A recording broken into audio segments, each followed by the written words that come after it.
Mic check. 1 2 1 2. Hey. Yo, my name is Sebastian Salvetla. So real estate is a broad topic, and if you're just starting to learn about it, it could feel overwhelming. I was in that same position about a year ago, and the best way to make it more manageable, like with anything complicated, is to break it down into smaller sections and to learn about each sections individually. So you first need to understand what real estate is and the different niches that you could get into. So I made a video about that, so if you want to check it out, you could click the link. I think it's up here or in the description below. You then need to understand what strategy you're going to employ once you pick a niche. So in this video, I'm going to talk about 8 different strategies that new investors can use in their real estate journey. Now, there are obviously not just 8 strategies, and when you start combining different ones, there could be 100 different ways to invest. So when you're thinking about a strategy, you need to understand your situation, the risk involved, and why you're doing it. So somebody starting with $10,000 is going to have a different strategy than somebody starting with $100,000. Some people might feel comfortable borrowing money and some may not. Some investors might want quick cash and have time to be 100% involved, and some investors might have a full-time job and just want to invest on the side for retirement. And if you're new, you'll invest differently than a seasoned investor. So there's no one best strategy that works for everyone. It always depends on the individual and what their goals are. Now, with that said, let's get into it. So house hacking is when you live in a house and you rent part of it to reduce your living expenses. Now, the traditional way is to buy a 2 to 4 unit building, live in one, and rent out the other ones. But it doesn't have to be a multi-unit. If you have a basement or spare bedrooms, you could decide to rent those out too. In doing so, you reduce the amount of money that you pay for housing, leaving you with more money to save and invest. House hacking also helps you learn more about what it takes to be a landlord. You're able to start small and get experience before you get into larger apartment buildings, if that's what you want to do. Live and flip. So in this strategy, you buy a house that needs a lot of repairs. So ideally, you want the worst house in a good neighborhood. So you live in it for at least 2 years while you make the renovations, and then you can sell it for a profit. Now, the 2-year mark is for tax purposes. So according to the IRS, if you have a capital gain from the sale of your main home, you may qualify to exclude up to $250,000 of that gain from your income, or up to $500,000 of that gain if you file a joint return with your spouse. Now, you're eligible for that exclusion if you have owned and used your home as your main home for a period aggregating at least 2 years out of the 5 years prior to its date of sale. If you could buy a property that's undervalued in a great neighborhood and you could do most of the repairs yourself, you could make a lot of money and keep all of it if you qualify for that exclusion because you don't pay any taxes. The BRRRR. Now, BRRRR stands for buy, renovate, rent, refinance, repeat. Now, one major issue that a lot of investors encounter is that they quickly run out of money from buying and fixing up properties. The BRRRR strategy can help you get some or all of that money back. So you buy a property that's undervalued and that needs some repairs. So you make the renovations needed and you rent it out. If you make the right repairs, then you would have increased the value of the property to or above market value. That increase in equity is 100% yours, and you could pull it out in cash by refinancing your home and doing what's called a cash out refinance.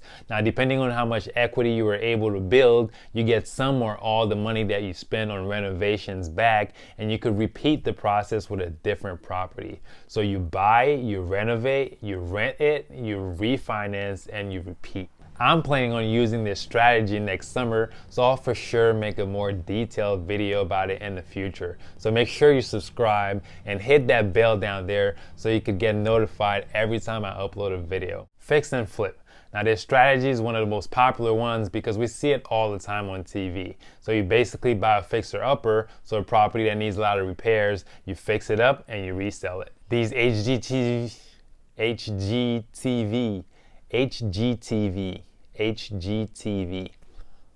all right, HGTV.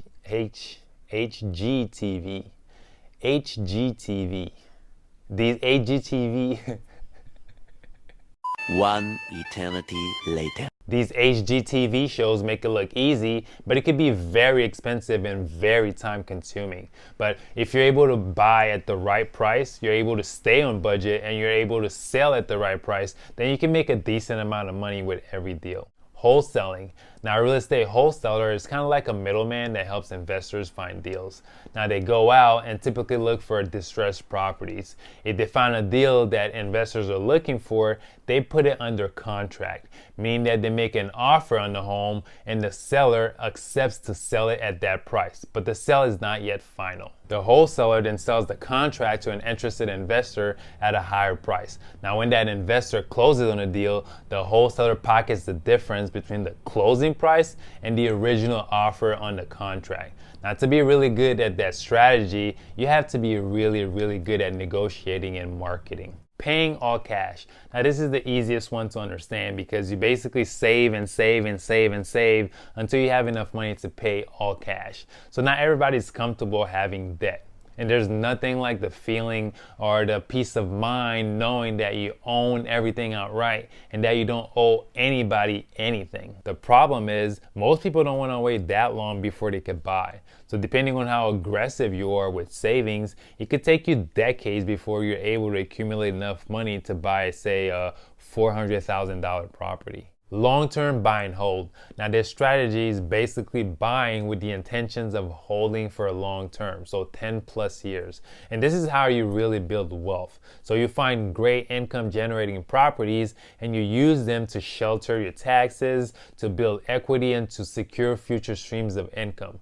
Now, once you're done paying all the mortgages, you'll have a sizable income coming in every month from all those assets. The rental debt snowball. So in this strategy, you buy a couple of rental properties and you use the income that they're generating to aggressively pay down the mortgage on them. So for example, you and your partner can decide to save $100,000 and use that money to put 20% down on 3 good income properties. You'll then use all the money that they're making plus any extra from your job to aggressively pay down all your debt. Doing that will accelerate how quickly you're able to pay off your mortgages. It will decrease your risk by reducing your debt, and you end up making a lot more profits, potentially forever, once those mortgages are gone. Like I said before, there are more strategies that investors use in real estate, but I wanted to highlight the popular ones that I think new investors can use. You also can't forget that when choosing a strategy, it depends on your personal circumstances,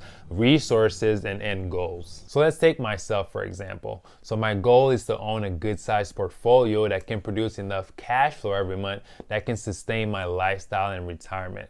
So I hope to buy great properties and hold on to them for a long time. Knowing that we'll own multiple properties, house hacking is a good starting point to help us save and to learn the business. I have a full-time job and I don't plan on leaving anytime soon. So I can't be flipping houses because my time is limited and I won't be able to monitor all the changes and all the repairs that are being done on a flip. I also don't want to run out of money too quickly, so I'll use the BRRRR strategy to help with that. Now, to prepare for the BRRRR, my girlfriend and I have been saving for a couple of years to make sure that we have enough money set aside for a down payment, renovations, and reserves. Now, that's me, and it won't be the same for you, but hopefully you guys now have a better idea about the different ways you could think about investing in real estate. So that's all I got for today. If you think this video was helpful, make sure you like it and you subscribe if you haven't already. Also share it with a friend that you think might be interested in that type of content. Thank you guys so much for watching. I'll see you next time. Peace. So is it just me or is it actually hard to say like 5 times in a row? HGTV. HGTV. All right, here we go. HGTV, HGTV, HGTV.